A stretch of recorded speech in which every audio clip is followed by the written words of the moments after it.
कहते हैं, हर शहर में कुछ इमारतें ऐसी होती हैं जिनके बारे में लोग डर कर बातें करते हैं, लेकिन कुछ जगह ऐसी भी होती हैं जहां खुद हवा भी धीरे चलती है और जहां कदम रखना किसी अनजानी ताकत को बुलाना बन जाता है। आज की कहानी है राजा साहब के भूतिया महल की, जहां न सिर्फ लोग गए बल्कि कुछ लोग वापस कभी नहीं आए। राजा साहब का महल शहर से कुछ दूर पुराने रास्ते पर स्थित है। ये महल काफी समय पहले बना था, लेकिन उसका इतिहास इतना स्याक्त है कि आसपास के लोग उसका नाम लेने से भी डरते हैं। कहते हैं राजा साहब एक शक्तिशाली और गर्वीले इंसान थे, लेकिन समय के साथ उनमें अजीब परिवर्तन आने लगे। लोगों ने देखा कि उनके महल से दिन दोपहर में भी अजीब आवाजें आती थी, कभी चिल्लाहट तो कभी धीमी फुसफुसाहट। एक रात कुछ जुनूनी दोस्तों ने तय किया कि वे इस भूतिया महल का सामना करेंगे।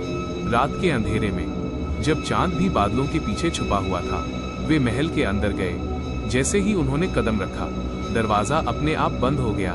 अंदर अंधेरा इतना गहरा था कि मोबाइल की लाइट भी धुंधली लग रही थी।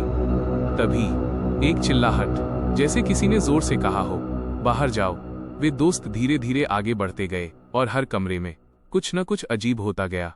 धीमी फुसफुसाहट, कदमों की आवाज और कभी कभी जैसे कोई किसी को पुकार रहा हो, मदद करो, यहाँ मत रहो। एक कमरे में उन्होंने एक पुराना चित्र देखा, राजा साहब का, लेकिन उसके आंखों में कोई जान नहीं थी, जैसे वो सीधे इन दोस्तों को निहार रहा हो। महल के आखिरी कमरे में वे चारों पहुंचे।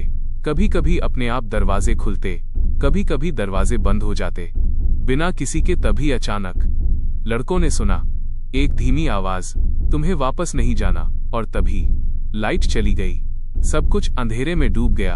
अंधेरे में धक्का मुक्की, पैरों की खटखटाहट और कहीं न कहीं से फिर वही आवाज, यहां से निकल जाओ, दोस्त चिल्लाए। लेकिन रास्ता अजीब तरह से बदल गया था। जो दरवाजा वे पार कर आए, अब वहां दीवार थी, और जो रास्ता पहले बंद था, अब वो खुला हुआ था। अंधेरे में खून सा लाल द्रव कमरे में फैलने लगा। दरवाजे पर उभरते हुए निशान और चलती हुई चीजें।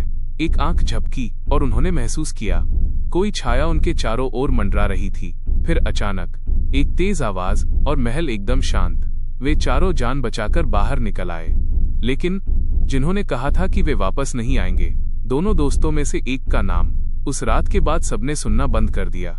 आज भी उस महल के पास से गुजरने वाले लोग कहते हैं, सुनाई देता है कभी दरवाजों का बंद होना, कभी मध्यम आवाज में पुकार, और कभी कभी कोई अकेली हंसी। और अगर आप रात में वहां जाते हैं तो याद रखिए, कभी भी कोई आवाज एक कहानी नहीं होती, बल्कि एक चेतावनी होती है। कहते हैं यह राजा साहब के महल का पूरा वृत्तांत वाकई बहुत डरावना